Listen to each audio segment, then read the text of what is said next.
Welcome, in this video we will see service fingerprinting and operating system fingerprinting. First we will see operating system fingerprinting.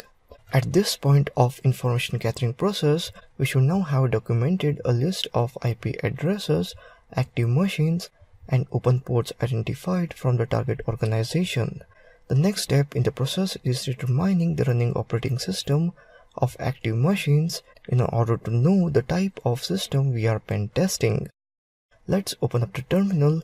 Using Nmap, we issue Nmap with -o option to enable the OS detection feature.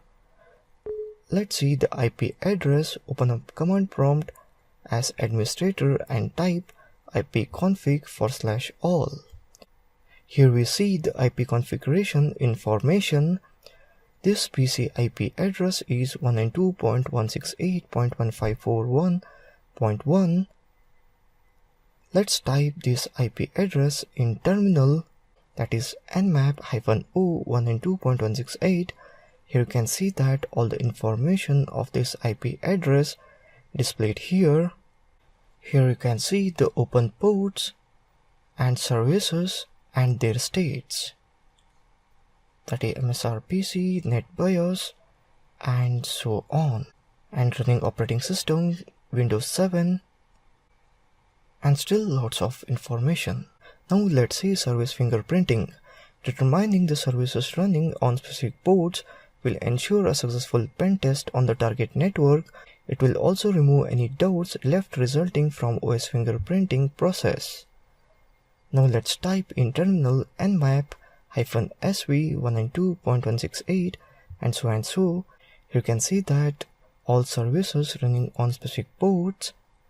Using AMAP, we can also identify the application running on a specific port or range of ports. For that, type AMAP -bq 192.168.so and 1 to 100. I'm just limiting it to try from 1 to 100 ports. After hitting enter, some will connect. For that, it will show disconnect, and some may not. For this, you will get warning message, and it will show for which one it didn't connect. It is from some out of the 32 it didn't connect, then again disconnect. Again from 33 to 64 didn't connect, and so on. Let me fast forward this video as it takes few minutes. The process is done. Now you know which port connected from 1 to 100 and which didn't connect. So that's all in this video on operating system fingerprinting and service fingerprinting. Thank you for watching this video.